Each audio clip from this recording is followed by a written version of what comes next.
Tira essa intrusa daqui. A voz do noivo rico cortou o salão de cristal e o vinho tinto escorreu pelo vestido que a avó de Helena tinha costurado à mão, ponto por ponto, com amor. A elite inteira se calou. Alguns sorriram. Ninguém a defendeu. Ninguém, a não ser um homem, o garçom que eles vinham humilhando a noite toda. Helena não chorou, só ergueu o queixo, porque o que nenhuma daquelas pessoas ricas imaginava é que aquele garçom estava prestes a virar o salão de cabeça para baixo. E quando você descobrir quem ele realmente era, vai entender por quê. Fica até o final. Mas tudo isso ainda estava por vir. Para entender como uma noite que prometia ser a mais feliz da vida de Helena terminou daquele jeito, a gente precisa voltar algumas horas, até o instante em que ela pisou naquele prédio, sem imaginar o que a esperava lá em cima. O elevador subia tão depressa que Helena sentiu o estômago descer. Eram 32 andares de vidro e aço no coração dos jardins em São Paulo, e cada metro que ela subia parecia afastá-la um pouco mais do chão onde ela sabia pisar. Ela apertava a bolsa contra o peito, como quem segura um colete salva-vidas. Por baixo do casaco fino, o vestido cor de areia que a avó costurou à mão antes de partir, pontos miúdos, perfeitos, feitos de noite à luz do abajur, num tempo em que amar ainda era costurar o sonho da neta com as próprias mãos. Você vai entrar de cabeça erguida, minha filha, dizia Dona Cida. Quem te ama de verdade não olha para o tecido, olha para o coração. Helena segurava essas palavras como quem segura uma reza. As portas se abriram e o restaurante se revelou diante dela como outro planeta. Lustres de cristal derramavam luz dourada sobre toalhas brancas como neve. O som era abafado, civilizado. Um murmúrio de vozes que nunca subiam de tom. Cheirava a manteiga nobre, a flores frescas, a perfume caro demais para ter nome. Garçons deslizavam entre as mesas sem fazer barulho, como se os sapatos não tocassem o chão. No balcão da entrada, uma moça jovem de uniforme recolheu o casaco que Helena ainda nem tinha tirado e percebeu o nervosismo dela. "A senhora tá linda", a menina sussurrou, com um sorriso tímido, só entre as duas. "Pode entrar tranquila." Foi um gesto minúsculo, quase invisível, mas Helena sentiu o calor daquilo aquecer o peito gelado. Era a primeira gentileza da noite, e veio, ela reparou, de quem trabalhava ali, não de quem era servido ali. Helena sorriu de volta, segurou a mão da menina por um segundo e agradeceu baixinho. Já naquele instante, sem saber ainda o que viria, ela percebeu uma coisa que a noite inteira só iria confirmar: que a bondade, naquele lugar, morava do lado de quem carregava as bandejas, e não de quem sentava às mesas de cristal. E lá no fundo, junto à janela que mostrava a cidade inteira acesa, estava Ricardo, de terno azul marinho impecável, conversando com a mãe. Bonito, sempre tão bonito. Por um segundo o coração de Helena se aqueceu, porque era aquele homem que a fazia rir nas madrugadas, que segurava sua mão na fila do cinema de bairro, que dizia que ela era a coisa mais verdadeira que ele já tinha encontrado. Antes de continuar, me conta nos comentários de que cidade você está assistindo. Adoro saber até onde essas histórias chegam. Eles tinham se conhecido de um jeito tão comum que parecia coisa de filme antigo. Helena estava na fila de uma padaria perto da escola, comprando pão de queijo numa manhã chuvosa, quando Ricardo, atrás dela, percebeu que o cartão dela não tinha passado e ofereceu para cobrir os poucos reais que faltavam. "Pode deixar, depois a senhora me paga um café", ele tinha dito com um sorriso fácil. Ela achou aquilo charmoso. Achou que era um homem generoso. Demorou meses para entender que generosidade de verdade não faz alarde. Não cobra café, não lembra do favor. Mas naquele começo embevecida, ela só viu o sorriso. Ricardo a levava a lugares que ela nunca tinha pisado. Falava de viagens, de planos, de um futuro grande. E Helena, que tinha passado a vida inteira sendo a base sobre a qual os outros se apoiavam, a neta que cuidou da avó doente, a professora que comprava material com o próprio salário para os alunos, se permitiu pela primeira vez ser cuidada, ou ser o que ela achava que era cuidado. Houve sinais, claro. Sempre há. O jeito como ele falava dos funcionários da empresa, essa gente, como se fossem uma espécie inferior. O modo como mudava de assunto quando ela mencionava a escola pública, a periferia, os alunos pobres, como se aquilo fosse um detalhe constrangedor da vida dela que era melhor manter escondido. Helena via os sinais e inventava desculpas, como a gente inventa, quando quer muito que alguém seja melhor do que é. Ela dizia a si mesma que era timidez, que era criação, que com o tempo ele aprenderia a enxergar o mundo dela. Não percebeu que estava fazendo o que tantas mulheres fazem, tentando amar um homem pela pessoa que ele poderia ser, e não pela pessoa que ele já era. E ali, subindo aquele elevador de vidro, com o coração apertado e o vestido da avó por baixo do casaco, uma parte dela já sabia, mas ainda não tinha coragem de saber por inteiro. Ela atravessou o salão sentindo todos os olhos a medirem. Não era impressão, era real. Mulheres de joias pesadas erguiam as sobrancelhas. Homens de relógio de ouro a avaliavam de cima a baixo de um jeito que fazia a pele arder. Helena tinha 38 anos. Era professora de português numa escola municipal da Zona Leste. Conhecia o nome de cada um dos seus 200 alunos e o sonho secreto de quase todos eles. Mas ali, naquele salão, ela não era nada disso. Ali ela era apenas a moça do vestido reformado, e o salão inteiro parecia saber disso antes mesmo dela abrir a boca. Ricardo se levantou quando ela chegou, beijou seu rosto. Mas o sorriso dele não alcançou os olhos, e Helena, que passava os dias lendo a alma de adolescentes pelo canto dos lábios, sentiu aquilo como uma agulha. Você está diferente, ele disse, e o jeito como pousou o olhar no casaco dela carregava uma pergunta que não era pergunta. Dona Margot, a mãe, nem se levantou. Estendeu a mão pálida coberta de anéis, deixando que Helena se curvasse até ela. Então é você, disse a mulher, como quem confirma um boato desagradável. Ricardo fala tanto. Sente-se, querida. E tire esse casaco. Aqui não é frio. Helena tirou o casaco. E quando o vestido da avó apareceu inteiro sob a luz dos lustres, ela viu o canto da boca de Dona Margot se erguer numa curva fina, divertida, cruel. O sorriso de quem acabou de encontrar exatamente o que esperava encontrar. E ali, antes mesmo do primeiro prato, Helena soube que algo naquela noite estava muito errado. O cardápio chegou sem preços e isso, de algum modo, foi a primeira humilhação silenciosa. Helena passou os olhos pelos nomes em francês, sem entender quase nada.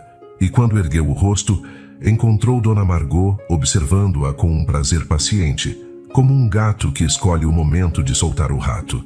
Não se preocupe, querida, disse a sogra, voz doce como veneno em cauda. É natural ficar perdida. Esse tipo de lugar não faz parte do mundo de onde você vem. Ricardo me contou que sua avó era costureira, não era? Que coisa mais digna. A gente sempre precisa de alguém para fazer a barra das calças.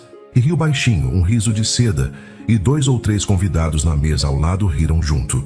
Embora não pudessem ter ouvido a piada inteira. Riram só do tom, do desprezo. Porque o desprezo, naquele ambiente, era uma língua que todos falavam fluentemente. À mesa havia outros casais, sócios e amigos da família. Uma mulher de cabelos prateados e vestido de seda, que Helena ouviu chamarem de Dona Vera, comentou em voz alta que, hoje em dia, qualquer um entra em qualquer lugar, e olhou de relance para Helena enquanto bebericava o champanhe. Um homem de relógio dourado, que se apresentou como dono de uma rede de concessionárias, perguntou a Helena, com falsa cordialidade, em qual faculdade ela tinha se formado, e quando ela respondeu que era uma universidade pública, o homem soltou um "ah" prolongado, como quem acaba de descobrir uma mancha na toalha. Cada pergunta era uma armadilha educada, cada sorriso, uma faca embrulhada em papel de presente. Helena respondia tudo com firmeza, sem se encolher, mas sentia o cansaço de quem precisa provar, frase por frase, o direito de simplesmente existir naquele espaço. Ela reparou que ninguém ali perguntava nada por interesse verdadeiro. Perguntavam para confirmar a distância, para reafirmar a cada resposta dela que ela não pertencia àquele clube e que o convite tinha sido um erro que logo seria corrigido. Helena olhou para Ricardo, esperando. Era só o que ela queria, que ele dissesse uma palavra, uma só. "Mãe, chega." Bastava isso. Mas Ricardo apenas girou a taça de vinho entre os dedos, sorriu e disse: "A senhora tem que entender, mãe, que a Helena ainda está aprendendo. Ela vai precisar de umas boas aulas de etiqueta antes do casamento. Não dá para ela me envergonhar nos eventos da empresa, falando errado, comendo errado." Ele falou aquilo sobre ela, como se ela não estivesse ali, como se ela fosse um projeto mal feito, que precisava de reforma, e não a mulher que ele jurava amar 3 dias antes, num quarto simples, com a cabeça no peito dela dizendo que ela era seu porto seguro. Alguma coisa em Helena começou a doer de um jeito antigo e conhecido. A dor de ser pequena aos olhos de quem você ama. Ela conhecia aquela dor. Tinha sentido em criança, quando a escola exigia um material que a avó não podia pagar, e ela inventava que tinha esquecido em casa para que ninguém visse a verdade. Ela achava que tinha deixado aquela menina para trás. Mas ali estava ela de novo, encolhida por dentro, enquanto a mesa inteira ria de coisas que ela não entendia e fingia que entendia. E então, uma lembrança a atravessou, nítida como uma fotografia. A avó na máquina de costura dizendo: "Filha, tem gente que mede a pessoa pela roupa porque é a única coisa que ela aprendeu a enxergar. Não tem culpa, não. Mas você não precisa ficar pequena para caber no olho de quem é míope." Helena respirou fundo, endireitou as costas. Não ia chorar ali. Não ia dar esse gostinho. Ela era professora e uma professora aprende cedo que dignidade não se compra, se carrega. Olhou para Dona Margot, sorriu de volta, um sorriso limpo, sem mágoa, e disse, com a voz mais firme do que ela mesma esperava: "Minha avó costurava, sim, senhora. Costurava roupa, costurava gente quebrada, costurava esperança quando faltava tudo. Eu tenho muito orgulho do mundo de onde eu venho." O salão, por um instante, ficou em silêncio. E o silêncio, ali, valia mais do que 1000 palavras. Foi nesse silêncio que ele chegou. Um garçom alto, de movimentos calmos, aproximou-se da mesa com uma garrafa de vinho tinto, pousada na palma da mão como se fosse algo vivo. Tinha talvez uns 40 anos, cabelos curtos, já com fios brancos nas têmporas, e um olhar atento que parecia ver mais do que os outros. Não era um olhar curioso nem invasivo. Era o olhar de quem repara nas pessoas porque acha que as pessoas importam. Ele serviu primeiro Dona Margot, depois os outros convidados, e quando chegou a vez de Helena, fez algo que ninguém mais naquela mesa tinha feito a noite toda. Olhou-a nos olhos e sorriu de verdade. "Boa noite, senhora", disse baixinho, só para ela. "Espero que tenha uma noite especial." E havia naquelas palavras simples uma gentileza tão genuína que Helena sentiu os olhos arderem, não de tristeza dessa vez, mas de surpresa. Surpresa de ser tratada como gente num lugar onde tinham passado 1 hora a tratando como defeito. O garçom se chamava Gabriel. Ela leu no crachá. Não sabia ainda, mas aquele nome ia mudar o curso de tudo. Enquanto a conversa azeda continuava na mesa, Helena, para escapar daquele veneno, deixou os olhos vagarem pelo salão e foi reparando em Gabriel. Notou como ele se ajoelhava com discrição para conversar na altura de uma senhora idosa, numa mesa próxima, com uma paciência que ninguém ali parecia ter. Notou que ele puxou a cadeira para uma criança pequena e, sem ninguém pedir, dobrou um guardanapo em forma de barquinho e entregou ao menino, que abriu um sorriso enorme. Eram detalhes que ninguém naquele salão de gente importante via, porque gente importante demais raramente olha para quem serve. Mas Helena via. Helena tinha passado a vida inteira reparando nas pessoas que o mundo não reparava. Seus alunos invisíveis, as faxineiras da escola, os porteiros, os cobradores de ônibus que ela cumprimentava pelo nome. E foi vendo Gabriel cuidar dos outros com aquela delicadeza silenciosa que ela sentiu, no meio do constrangimento da noite, um estranho conforto. Como se naquele oceano de frieza, ela tivesse encontrado outra pessoa que falava a mesma língua que ela. A língua da gentileza simples, a única que ela sempre soube falar de coração. Ricardo notou a troca de olhares e algo nele endureceu. Talvez fosse o vinho. Talvez fosse a humilhação reprimida de ter ouvido a noiva responder à mãe com tanta firmeza. Talvez fosse simplesmente o tipo de homem que ele era quando achava que ninguém importante estava vendo. Ele pegou a taça, provou o vinho, fez uma careta teatral e estalou os dedos no ar. Garçom, vem aqui." Gabriel voltou sereno. "Pois não, senhor." Ricardo girou a taça com desprezo. "Esse vinho tá quente. Tá uma porcaria. Vocês não sabem servir um tinto na temperatura certa? Quanto eu tô pagando por essa garrafa e me trazem isso? Que tipo de profissional você é?" O vinho estava perfeito. Helena tinha visto Gabriel checar a temperatura antes de servir, com a discrição de quem fazia aquilo havia anos. Não havia erro nenhum. Ricardo só queria uma plateia. Queria mostrar à mãe e aos convidados que ele mandava, que ele era importante, que ele podia esmagar um homem de avental só para se sentir grande. E os convidados, claro, observavam divertidos, como quem assiste a um espetáculo. Me desculpe, senhor, disse Gabriel sem perder a calma. Eu troco a garrafa imediatamente. Mas Ricardo não queria solução. Queria sangue. Você não troca nada. Você fica aí parado e escuta. Gente como você não consegue nem servir um vinho direito. Imagina ser alguém na vida.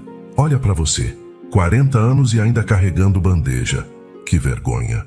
A mesa riu. Dona Margot riu. E Helena, que tinha aguentado calada todas as farpas que jogaram contra ela, sentiu que não conseguia ficar calada diante daquilo. Porque uma coisa é apanhar. Outra coisa é assistir alguém apanhar no seu lugar. Ela se inclinou na direção do garçom. E antes que pudesse pensar, as palavras saíram. Por favor, me desculpe pelo meu noivo. O vinho está ótimo. Eu vi o senhor checar com todo o cuidado. Não há nada de errado com o seu trabalho. Falou olhando nos olhos de Gabriel, com a mesma humanidade com que ela falava com um aluno injustiçado na sala. O senhor está fazendo um trabalho bonito. Obrigada por nos atender com tanto carinho. Gabriel a fitou por um longo segundo. Algo passou pelo rosto dele. Não gratidão exatamente, mas um reconhecimento, como se ele tivesse acabado de encontrar uma moeda verdadeira no meio de um monte de moedas falsas. Obrigado, senhora, ele disse, baixo. A senhora não tem ideia de quanto isso significa. E se retirou. Mas antes de se afastar de vez, Gabriel parou por um instante e fez algo pequeno que Helena guardaria para sempre. Ao recolher o prato vazio dela, ele inclinou-se de leve e murmurou, só para que ela ouvisse. A senhora é a pessoa mais elegante dessa mesa. E elegância não é vestido, não. É o que a senhora acabou de fazer. Helena ergueu os olhos surpresa, e por um segundo os dois se entenderam num silêncio que dizia mais do que 1000 palavras. Dois estranhos reconhecendo um no outro a mesma decência rara. Ela não soube o que responder. Apenas assentiu com os olhos marejados e sentiu que no meio daquela noite de humilhação, alguém finalmente a tinha enxergado de verdade. Não a mulher do vestido reformado, a mulher inteira. Ricardo notou aquela troca e algo nele azedou ainda mais. Ricardo ficou vermelho. Você tá maluca? Pedindo desculpa para um empregado na frente da minha mãe? Você não entende mesmo onde você tá, não é, Helena? E Dona Margot, com aquele sorriso afiado, completou. É por isso, meu filho, que eu te disse. A pessoa pode até aprender a usar o garfo certo. Mas educação de berço, classe de verdade, isso não se ensina. Está no sangue. Ou tem ou não tem. Helena baixou os olhos para o prato. Mas por dentro, pela primeira vez naquela noite, ela não se sentiu pequena. Sentiu-se inteira, porque tinha feito a coisa certa. Que há uma força em fazer a coisa certa que nenhum salão de cristal consegue apagar. O jantar arrastou-se por mais uma hora de constrangimento elegante. E então, na hora da sobremesa, Dona Margot pediu uma taça de champanhe e bateu nela de leve com a colher de prata. Tilim, tilim. O som cortou o murmúrio do salão. A mulher se levantou majestosa e os convidados da mesa se voltaram para ela com a atenção de quem espera o ato principal da peça. Meus queridos, ela começou, estamos aqui para celebrar o noivado do meu filho Ricardo. E eu, como mãe, tenho algumas palavras a dizer. Helena sentiu o ar ficar pesado.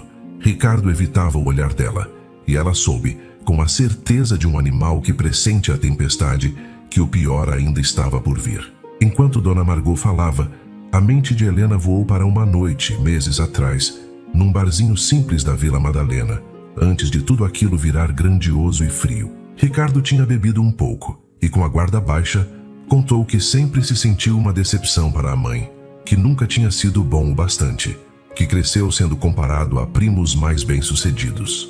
Naquela noite ele parecia humano, vulnerável, e Helena segurou a mão dele e disse que o amava do jeito que ele era. Agora, vendo-o sentado àquela mesa, calado, deixando a mãe conduzir a humilhação dela como uma orquestra conduz uma sinfonia, Helena finalmente entendeu a verdade dolorosa. Ricardo não tinha aprendido a ser melhor que a mãe. Tinha aprendido a obedecer a ela.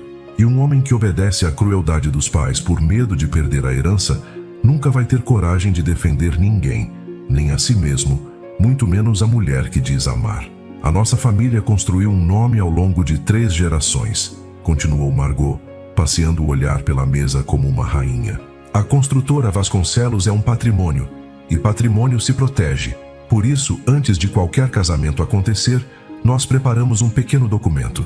Ela estalou os dedos, e um homem de terno cinza, um advogado, Helena percebeu tarde demais, surgiu com uma pasta de couro. É só uma formalidade, querida, disse Margot, o sorriso nunca deixando o rosto. Você abre mão de qualquer direito sobre os bens da família. Aceita morar na casa que nós escolhermos. Segue as regras de convivência que eu estabelecer. E entende que, num eventual divórcio, sai exatamente como entrou, com o seu vestidinho. Ela deixou a palavra cair como uma gota de ácido. Assine aqui, na frente de todos, e nós estaremos oficialmente em família. O salão se calou de novo. Todos olhavam para Helena, esperando vê-la assinar, esperando vê-la se curvar mais uma vez, definitiva. E Helena olhou para Ricardo. Você sabia disso? Perguntou, a voz quase inaudível. Ele desviou o olhar. Helena, é o jeito que a gente faz as coisas. Não é nada pessoal. É só negócio. Não é pessoal. Como se o amor pudesse ser dividido em cláusulas. Como se ela fosse um risco a ser administrado, e não a mulher com quem ele dizia querer envelhecer. E foi então que algo se quebrou dentro de Helena. Mas não foi o coração, foi a corrente. A corrente invisível que prendia aquela mesa, aquele homem, aquela ideia de que ela precisava ser aceita por aquela gente para valer alguma coisa. Ela pousou o guardanapo sobre a mesa, devagar, levantou o rosto e disse, com uma calma que assustou até ela mesma, não, eu não vou assinar. Margot piscou sem entender. Como assim, querida? Não, senhora, eu não vim aqui comprar um marido, eu vim casar com um homem que eu pensei que existia, mas esse homem não está nessa mesa. Eu prefiro voltar para o meu vestidinho, para minha escola, para os meus alunos, com a minha dignidade intacta, do que ficar um minuto a mais onde ninguém me enxerga como gente. O que aconteceu em seguida foi rápido. Ricardo levantou-se, branco de raiva, a humilhação de ser desafiado em público transbordando. Você não vai me deixar passar vergonha aqui. Ele rosnou, e num gesto cego de fúria, agarrou a taça de vinho tinto que ainda estava cheia diante dele e jogou o conteúdo no peito de Helena. O líquido escuro espalhou-se pelo vestido cor de areia, manchando os pontos miúdos que a avó tinha costurado de noite, à luz do abajur, com tanto amor. Um arquejo coletivo percorreu o salão.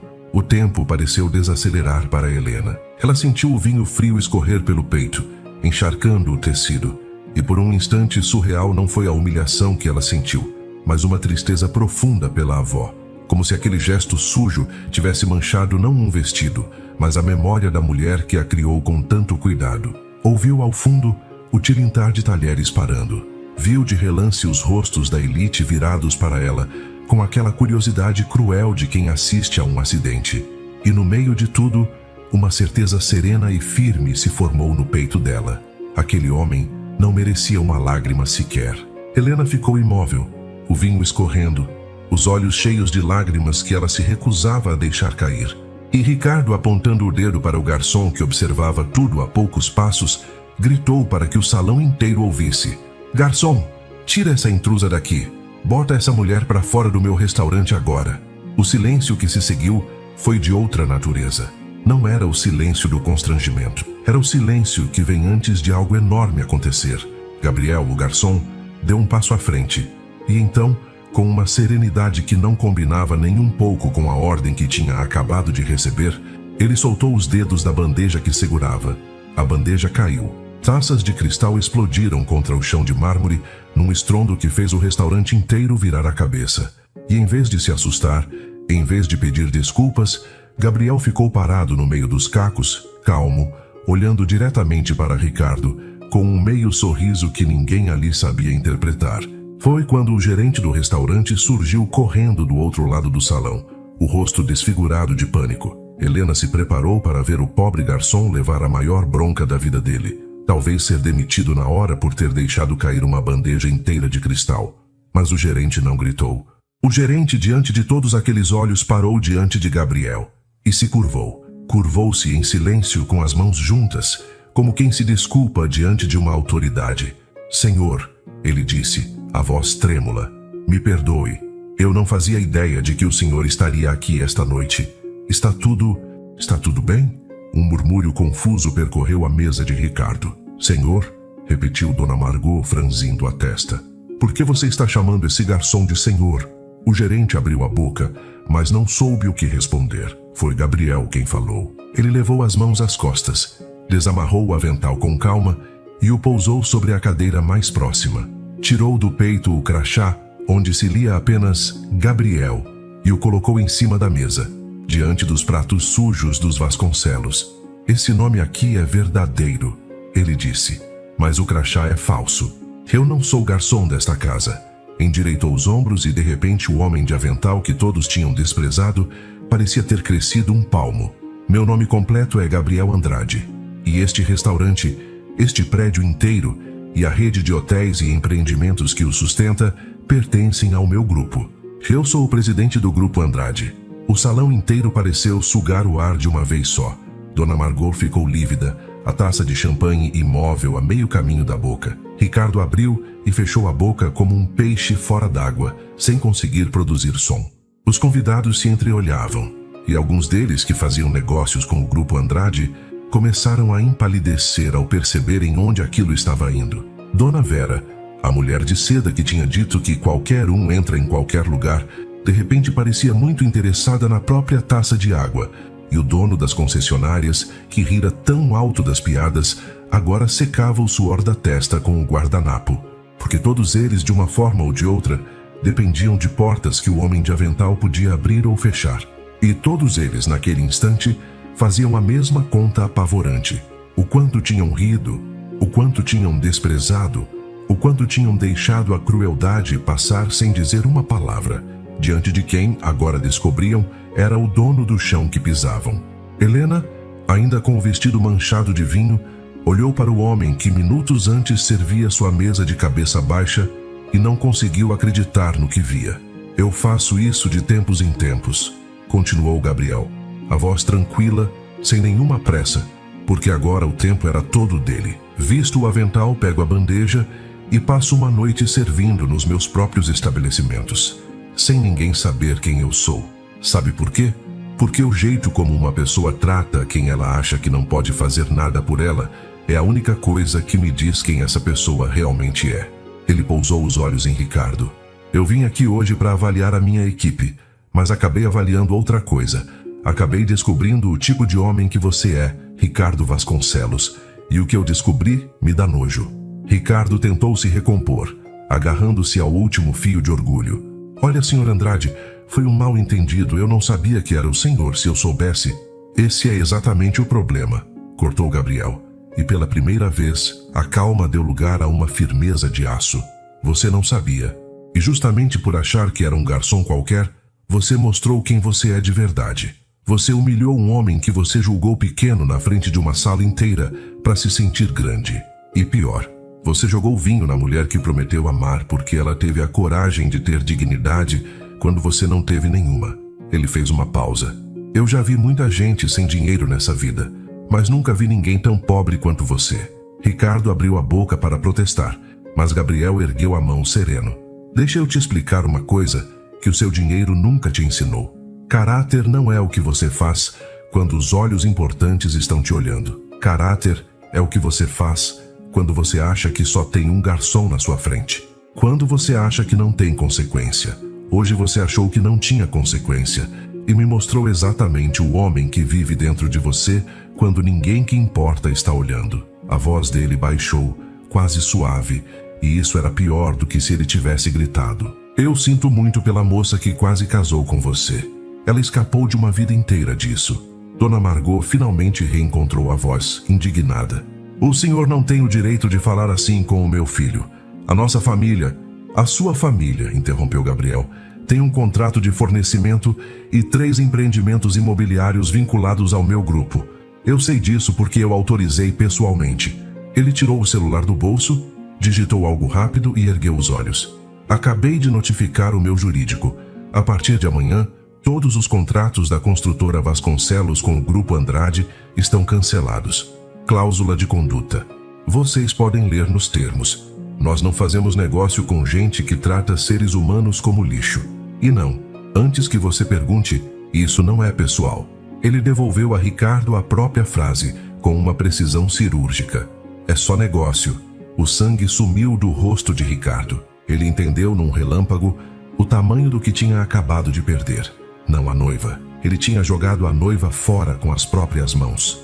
Mas o império, os contratos que sustentavam o nome Vasconcelos, o status, a fachada inteira da grandeza que ele exibia, tudo começando a ruir por causa de uma única noite, uma única taça de vinho, uma única crueldade gratuita. O senhor não pode fazer isso, balbuciou Dona Margot, mas a voz já não tinha veneno, só pânico. Eu posso, disse Gabriel, e já fiz. E mais, como vocês violaram o código de conduta do meu estabelecimento, agressão e humilhação a outra pessoa dentro do salão, eu vou pedir gentilmente que os dois se retirem. Agora. Ele virou-se para o gerente. Acompanhe o senhor Vasconcelos e a mãe dele até a saída e registre o incidente. Ricardo olhou em volta, buscando aliados, e encontrou apenas rostos que se desviavam. Os mesmos convidados que riram das piadas de sua mãe agora fingiam interesse repentino nas taças de água, evitando contato como ratos abandonando um navio que afunda. Porque era assim que aquele mundo funcionava. A admiração durava exatamente o tempo do poder, e o poder dos Vasconcelos tinha acabado de evaporar diante de todos. Margot levantou-se com a pouca dignidade que lhe restava, recolheu a bolsa de grife e arrastou o filho pela manga do paletó. Ao passar por Helena, ela parou um instante, a boca contorcida, mas não encontrou nenhuma farpa à altura. O que ela viu nos olhos de Helena não era triunfo nem vingança, era pena. E não há nada que machuque mais uma pessoa orgulhosa do que ser olhada com pena por quem ela tentou esmagar. Margot baixou os olhos e seguiu em frente. Foi a primeira vez na vida dela que baixou os olhos para alguém. Quando as portas do elevador se fecharam levando mãe e filho embora, o salão pareceu respirar de novo. E Helena continuava ali parada, o vestido manchado, os olhos cheios de lágrimas que finalmente desceram, mas eram lágrimas estranhas, lágrimas que ela não sabia bem se eram de dor ou de alívio. Talvez fossem das duas coisas. Talvez a dor e o alívio caminhem juntos quando a gente finalmente se livra de uma corrente que confundia com um abraço. Gabriel aproximou-se dela devagar, pegou um guardanapo limpo de uma mesa vazia e ofereceu-o, sem dizer nada, dando-lhe tempo. Helena enxugou o rosto. Eu nem sei o que dizer, ela murmurou. O senhor não precisava ter feito tudo isso por mim. Gabriel sorriu, daquele jeito gentil de antes, o mesmo sorriso de quando ele a tratou como gente num lugar onde ninguém tratava. A senhora está enganada, ele disse. Eu não fiz nada por você. Você é que fez algo por mim. Helena ergueu o rosto confusa. Como assim? Ele puxou uma cadeira, sentou-se ao lado dela e por um momento não havia presidente nem professora, nem império, nem vestido manchado. Havia só duas pessoas. Eu já tinha decidido cancelar os contratos com os Vasconcelos no minuto em que ele me humilhou, disse Gabriel. Isso não foi por você. Isso foi justiça. Mas você fez uma coisa que eu não via há muito tempo. Ele olhou para as próprias mãos. Quando ele me destratou, a sala inteira riu. Ou fingiu não ver. 70 pessoas nesse salão, gente rica, gente educada, gente de berço, como a senhora Margot gosta de dizer. E nenhuma delas, olhou para mim como se eu fosse um ser humano.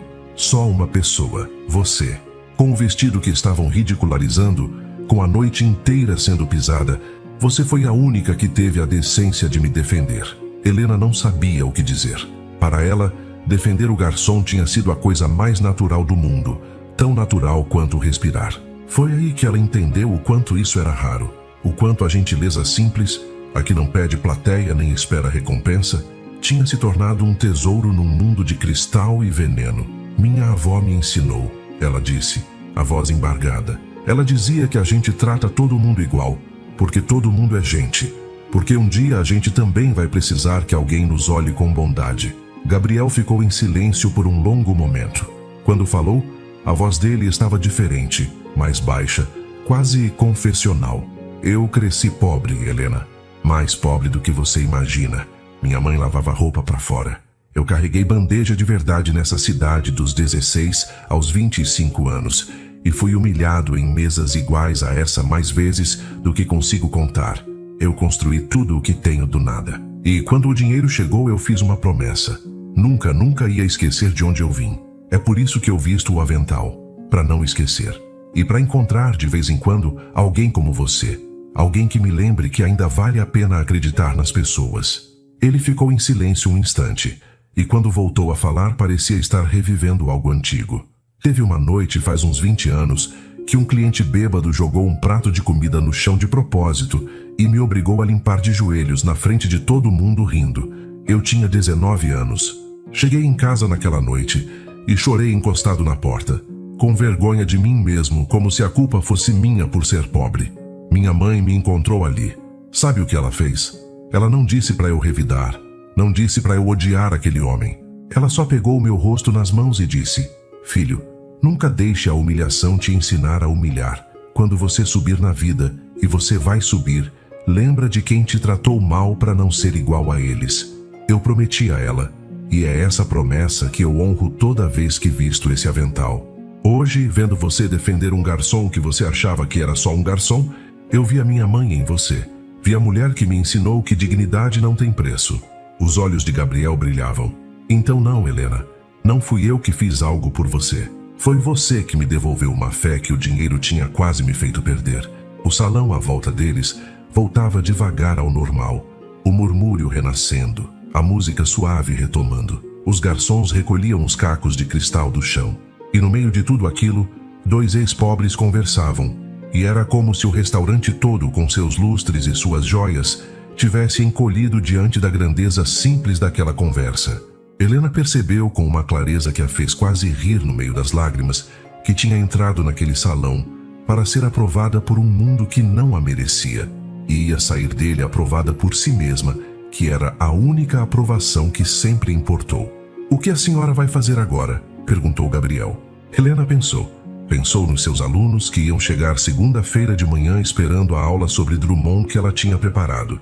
Pensou na sua casa simples, nos livros empilhados, na foto da avó em cima da estante. E sorriu. "Vou voltar para minha vida", ela disse. "A vida que eu nunca devia ter tido vergonha de ter.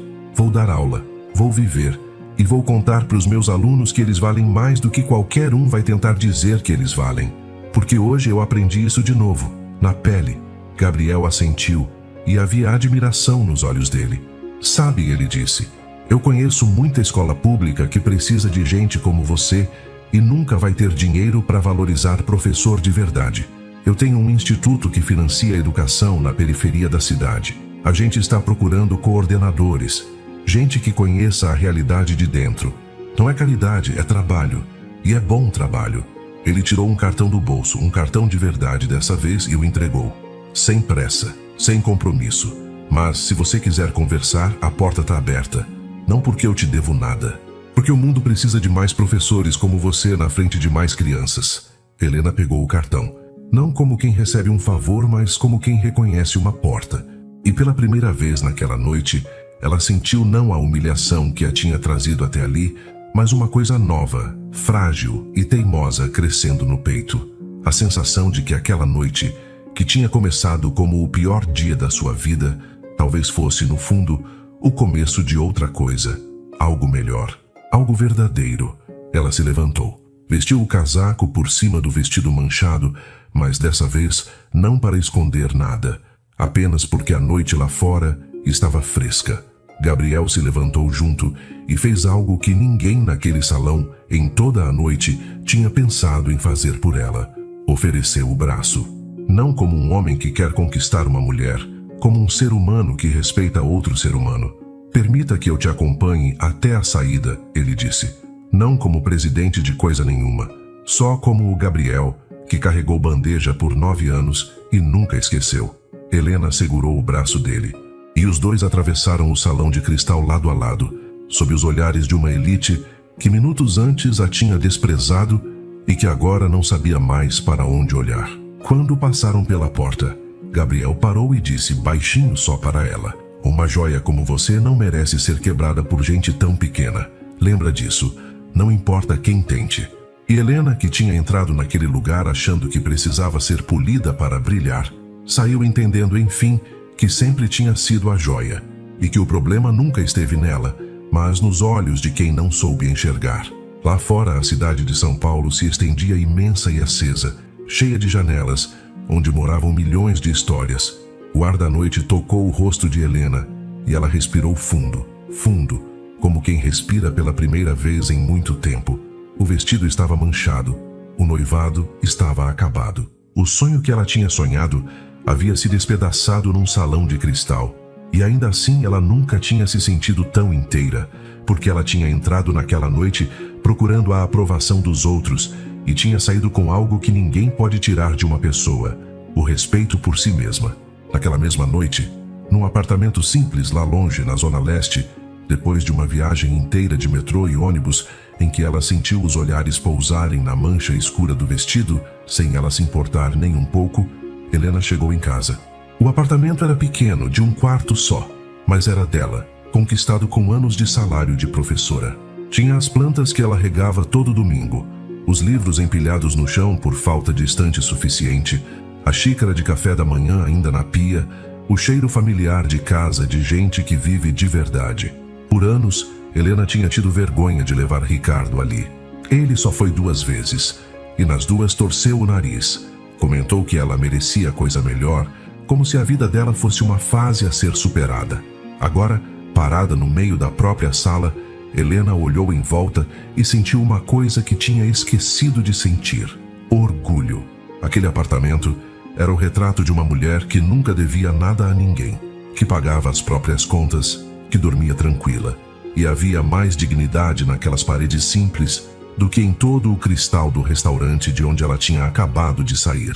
Ela aqueceu uma xícara de café, sentou-se na poltrona perto da janela e ficou olhando as luzes da cidade. Pela primeira vez em meses, o silêncio do apartamento não doeu. Não era o silêncio da solidão, era o silêncio da paz. Helena pendurou o vestido da avó com cuidado.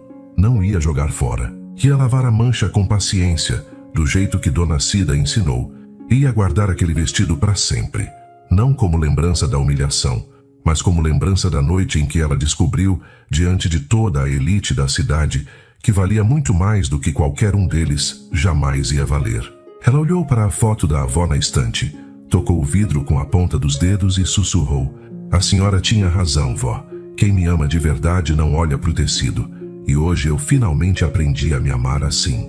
Na segunda-feira, Helena entrou na sala de aula como entrava todos os dias. Os alunos a esperavam, barulhentos, vivos, reais.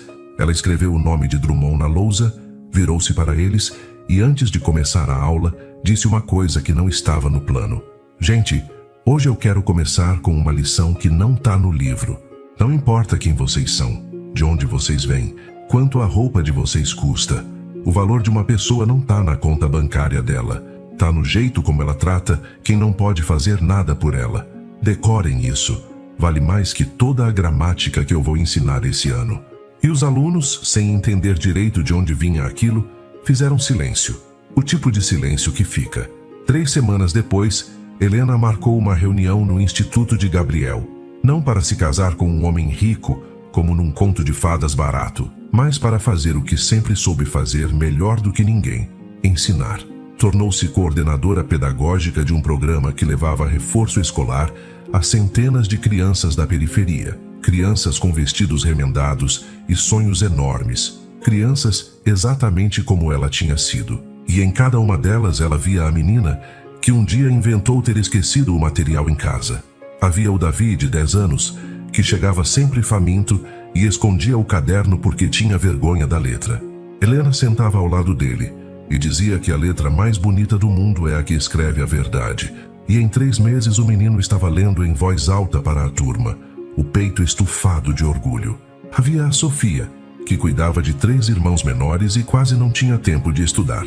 E Helena reorganizou os horários do programa para que ela pudesse trazer os irmãos junto. Havia o pequeno Theo, que sonhava em ser professor igual a tia Helena. Numa tarde, durante uma festa junina improvisada no pátio do instituto, com bandeirinhas de papel, quentão sem álcool para as crianças, pé de moleque e a sanfona de um voluntário tocando arrasta-pé, uma mãe se aproximou de Helena com os olhos marejados. "Professora, o meu filho voltou a sorrir", ela disse, apertando a mão de Helena com força. Ele estava desistindo da escola. A senhora salvou o meu menino. E Helena, que sabia bem que ninguém salva ninguém sozinho, respondeu o que sempre respondia: eu não salvei não, mãe. Eu só mostrei para ele o que ele já tinha dentro. Era assim que a bondade trabalhava ali, de boca em boca, de gesto em gesto, criando uma corrente que ninguém via, mas que todos sentiam. E em cada uma daquelas crianças, ela plantava a mesma semente que a avó tinha plantado nela. Você vale, você importa, você é gente. E a bondade, que tinha começado numa única taça de vinho defendida por uma única professora, numa noite de humilhação, foi se espalhando, de criança em criança, de vida em vida, como só a bondade verdadeira sabe se espalhar. Quanto a Ricardo, Helena nunca mais soube dele em pessoa. Soube pelos jornais que a construtora Vasconcelos passou por dificuldades sérias, depois de perder os contratos com o Grupo Andrade. Soube que Dona Margot vendeu uma das casas. O império não desabou de um dia para o outro, mas rachou. E rachaduras, quando vêm do caráter, não se consertam com dinheiro. Helena não sentiu alegria com isso. Sentiu, talvez, uma serena justiça. A justiça silenciosa de quem entende que cada um colhe exatamente o que planta e que a crueldade, mais cedo ou mais tarde, sempre cobra a sua conta. Numa tarde de domingo, meses depois, Helena recebeu um convite para um jantar no instituto. Um jantar simples de coordenadores e voluntários, comida caseira servida em pratos comuns.